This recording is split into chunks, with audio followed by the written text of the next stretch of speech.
Assalamualaikum warahmatullahi wabarakatuh. Perkenalkan, nama saya Jesse Erdani dengan NIM 23040201113. Baik, pada kesempatan kali ini saya akan membahas mengenai yaitu studi kasus komunikasi eksternal pada Tokopedia tahun 2020. Saya mengambil judul yaitu kebocoran data Tokopedia tahun 2020. Baik, sebelum itu saya akan membaca latar belakangnya terlebih dahulu. Pada Maret tahun 2020, Tokopedia, platform e-commerce terbesar di Indonesia, mengalami peretasan besar yang menyebabkan bocornya data pengguna sebanyak sekitar 91 juta akun. Data yang bocor meliputi nama lengkap, alamat email, nomor telepon, tanggal lahir, jenis kelamin, dan password yang tersimpan dalam format khas. Peretasan ini pertama kali diumumkan ke publik pada awal Mei tahun 2020 oleh akun pengawas kebocoran data dari Israel melalui media sosial dan forum dark web. Data tersebut kemudian diperjualbelikan di pasar gelap online atau dark web dengan harga sekitar $5.000. Tokopedia mengonfirmasi adanya pencurian data ini, namun memastikan informasi krusial seperti password dan data pembayaran terlindungi dengan teknologi enkripsi dan berlapis. Mereka juga mengimbau pengguna untuk mengganti password secara berkala dan tidak membagikan kode autentikasi dua faktor kepada pihak lain. Insiden ini menimbulkan keresahan dan penurunan kepercayaan pengguna serta menimbulkan tantangan komunikasi krisis bagi Tokopedia untuk mengelola informasi publik di pemulihan reputasi. Baik, selanjutnya itu ada identifikasi masalah. Meliputi yang pertama itu ada kurangnya pemberitahuan tertulis yang cepat dan resmi kepada pengguna. Meskipun kebocoran terjadi sejak Maret, Tokopedia terlambat memberikan notifikasi resmi kepada para pemilik data sesuai regulasi yang mengharuskan pemberitahuan dalam jangka waktu tertentu, sehingga menimbulkan kekhawatiran publik. Yang kedua itu ada transparansi yang kurang dalam menjelaskan dampak dan tindakan. Tokopedia dinilai kurang mendalam menjelaskan risiko yang sebenarnya terjadi serta langkah-langkah konkret yang diambil untuk menangani dan mencegah kebocoran selanjutnya, sehingga menimbulkan ketidakpastian dan kekhawatiran pengguna. Yang ketiga itu respon komunikasi yang minim menyentuh sisi emosional dan kepercayaan pengguna. Komunikasi lebih berfokus pada aspek teknis dan pengamanan data, namun kurang pada membangun kembali kepercayaan dan memberikan jaminan keamanan yang lebih meyakinkan kepada publik. Yang keempat itu ada ketidakselarasan antara regulasi yang ada dan implementasi komunikasi. Indonesia saat ini belum memiliki regulasi perlindungan data pribadi sekuat GDPR, sehingga kurang memberi dorongan kepada Tokopedia dan perusahaan serupa untuk lebih proaktif dan cepat dalam komunikasi krisis eksternal. Yang kelima itu ada pengaruh negatif terhadap persepsi publik dan potensi kehilangan pelanggan. Berita bocornya data berpengaruh pada citra Tokopedia yang mengurangi kepercayaan konsumen dan berpotensi menurunkan loyalitas dan penggunaan platform. Selanjutnya itu ada dampak kebocoran data Tokopedia. Meliputi yang pertama itu ada penurunan kepercayaan konsumen. Kebocoran data pribadi sekitar 91 juta pengguna menimbulkan keresahan dan kekhawatiran akan keamanan data mereka yang berdampak pada hilangnya kepercayaan terhadap Tokopedia sebagai platform e-commerce terbesar di Indonesia. Yang kedua itu ada risiko kejahatan siber terhadap pengguna.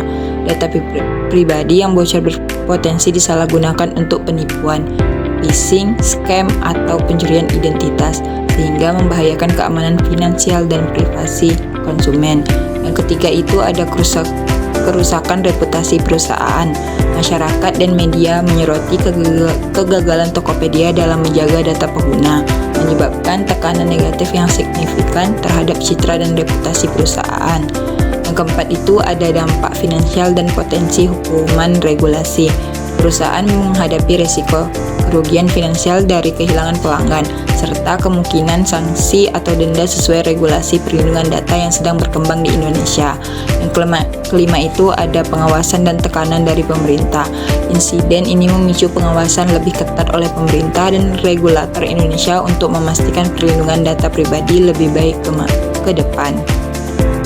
Selanjutnya itu ada solusi. meliputi yang pertama itu ada respon cepat dan transparan. Tokopedia mengeluarkan pernyataan resmi dalam 24 jam setelah isu kebocoran muncul untuk mengendalikan narasi awal dan menunjukkan kesigapan perusahaan dalam menanggapi krisis secara terbuka di situs web, media sosial, dan media massa.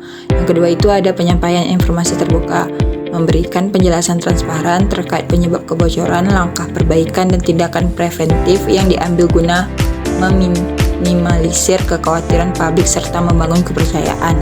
Yang ketiga itu ada investigasi mendalam dan kolaborasi, melakukan investigasi internal bekerja sama dengan pemerintah atau Kominfo atau BSSN, serta menunjukkan lembaga keamanan independen berskala internasional untuk mengidentifikasi dan memperbaiki celah keamanan data. Yang keempat itu ada upaya perlindungan dan pencegahan, memperkuat sistem keamanan data termasuk enkripsi password, audit rutin sistem keamanan, dan mengajak pengguna rutin mengganti password serta menggunakan autentifikasi dua faktor atau disebut 2FA. Yang kelima itu ada pemulihan citra dan edukasi pengguna, melakukan kampanye untuk memperbaiki citra, mengakui kesalahan, dan mengedukasi pengguna tentang pentingnya keamanan data serta langkah pengamanan yang perlu dilakukan oleh pengguna.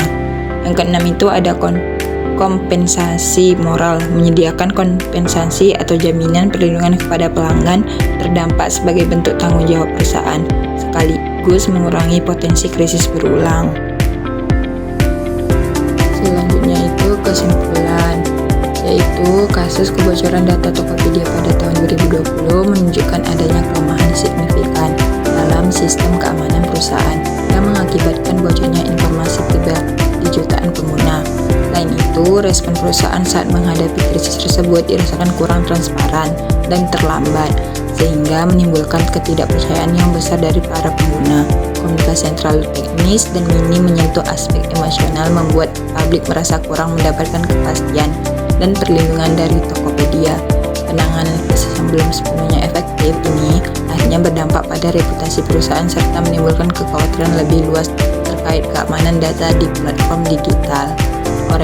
Oleh karena itu, kejadian ini menegaskan pentingnya penerapan sistem keamanan yang lebih kuat dan komunikasi yang terbuka, cepat, serta menyeluruh dalam menghadapi krisis untuk menjaga hubungan baik dengan konsumen dan keberlanjutan bisnis. Baik, sekian pemaparan studi kasus dari saya tentang kebocoran data Tokopedia tahun 2020. Saya ucapkan cukup sekian dan terima kasih.